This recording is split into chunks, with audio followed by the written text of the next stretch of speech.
नगर परिषद आणि नगरपंचायत निवडणुकीच्या महाएक्झिट पोलमध्ये भाजप सर्वात मोठा पक्ष ठरलाय। या एक्झिट पोलनुसार भाजप 140 ते 152 जागांवर सत्ता स्थापन करणार आहे, तर शिवसेना देखील 34 ते 42 ठिकाणी सत्ता स्थापन करणार असल्याचा अंदाज आहे। तर दादांच्या राष्ट्रवादीला पोलनुसार 24 ते 36 ठिकाणी सत्ता स्थापन करण्यास यश मिळताना दिसतंय आणि काँग्रेस देखील 24 ते 35 नगर परिषदांवर झेंडा फडकवणार असल्याचा या महाएक्झिट पोलचा अंदाज आहे।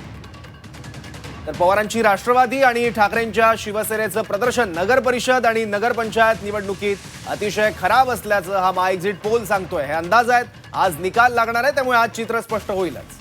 निश्चितच आणि त्यामुळेच गावागावांमध्ये आज मोठी उत्सुकता खरं तर या निकालाविषयी येणाऱ्या महापालिका निवडणुकांच्या आधी स्थानिक स्वराज्य संस्थांमधल्या या घटकांचे आज निकाल लागतात आणि निश्चितच येणाऱ्या महापालिका निवडणुकांसाठी आजचे हे निकाल एक प्रकारे दिशादर्शक ठरणार आहेत आणि त्यामुळे सर्वच पक्षांना आपली पुढची रणनीती नेमकी कशी असावी यासाठी अंदाज येणार आहे आणि म्हणूनच या निवडणुकांच्या निकालांकडे सर्वांचंच आणि राजकीय पक्षांचं विशेषतः लक्ष आहे ते रणनीतीसाठी। राष्ट्रवादीला पोलनुसार 24 ते 36 जागा, अजित पवारांची राष्ट्रवादी 24 ते 36 ठिकाणी सत्ता स्थापन करण्यामध्ये यश मिळेल। भाजपनंतर हा दुसरा क्रमांक दिसतोय। काँग्रेस देखील 24 ते 35 नगर परिषदांवर आपला झेंडा फडकवणार आहे असा अंदाज आहे। पवारांची राष्ट्रवादी आणि ठाकरेंची शिवसेना मात्र खराब प्रदर्शन करताना दिसेल असा एक अंदाज आहे। त्यामुळे नगर परिषद नगरपंचायतीच्या निवडणुकीमध्ये अत्यंत रंजक अशा या सगळ्या लढती होत्या। अनेक ठिकाणी काटेकी टक्कर होती, विशेषतः कोकणाकडे सर्वांचं लक्ष लागलेलं आहे। अनेक आरोप प्रत्यारोप या ठिकाणी होत होते। भाजपा आणि शिवसेनेमध्ये एक वेगळ्या प्रकारचं युद्ध आपल्याला कोकणामध्ये, पश्चिम महाराष्ट्रामध्ये पाहायला मिळालं, सोलापूरमध्ये पाहायला मिळालं आणि त्यामुळे संपूर्ण राजकारणच खरं तर एक प्रकारे ढवळून निघालेलं होतं। एकदा आपण ग्राफिक्सद्वारे हा महाराष्ट्राचा महा एक्झिट पोल पाहूया।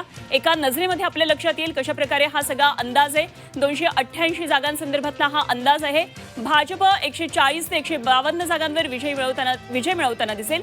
शिवसेना 34 ते 42 जागा घेताना दिसेल। राष्ट्रवादी 24 ते 36, शिवसेना उद्धव बाळासाहेब ठाकरे पक्ष केवळ 3 ते 8 जागा मिळतील असा हा अंदाज सांगतो आहे। महाराष्ट्राचे महा एक्झिट पोल आहेत।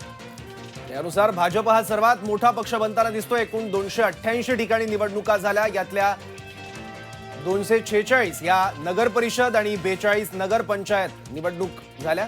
मतदान काल पूर्ण पार पडलेलं आणि त्यानंतर जो महाएक्झिट पोल घेण्यात आलाय झी 24 तास आणि जेडीएसचा, त्यातला हा अंदाज आपण स्क्रीनवर पाहतोय। यामध्ये भाजप सर्वात मोठा पक्ष 152 ठिकाणी भाजप सत्ता स्थापन करण्याची शक्यता आणि स्थानिक आघाडी 75 ते 82 राज्यभरात।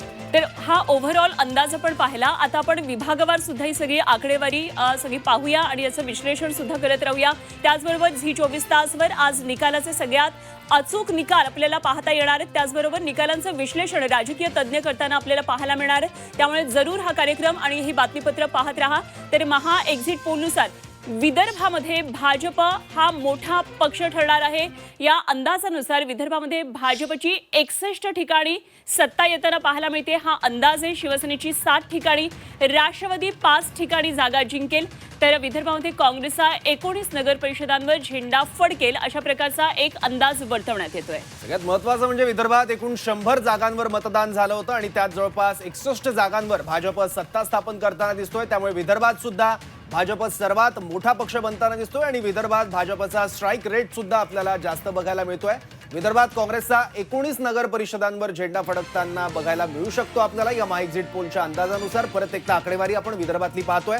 100 पैकी 61 ठिकाणी भाजपची सत्ता स्थापन येऊ शकते। दुसऱ्या क्रमांकावर काँग्रेस आहे 19 जागांसह। त्याचबरोबर शिवसेना उद्धव बाळासाहेब ठाकरे पक्षाला एका ठिकाणी सत्ता स्थापन करण्याची संधी मिळू शकते। तसंच शिवसेनेला 7 ठिकाणी आणि राष्ट्रवादी काँग्रेस अजित पवार यांना 5 ठिकाणी। खरं तर सौरभ, काँग्रेस 19 ठिकाणी दिसते। काँग्रेस पूर्वी विदर्भामध्ये मोठं वर्चस्व असलेला पक्ष होता, मात्र हे वर्चस्व आता ग्रामीण भागामध्ये सुद्धा काँग्रेसचं कमी होताना एकंदरीतच या अंदाजामधून दिसून येत आहे। आणि विदर्भ हा काँग्रेसचा कायम बालेकिल्ला म्हणून ओळखला जायचा, पण त्यानंतर हा भाजपचा बालेकिल्ला बनला। पण लोकसभा निवडणुकीत मात्र चित्र परत एकदा बदललं आणि काँग्रेसने आपला गड परत काबीज केला। पण त्यानंतर पुन्हा एकदा आता चित्र बदललेलं दिसतंय स्थानिक स्वराज्य संस्थांच्या निवडणुकांमध्ये।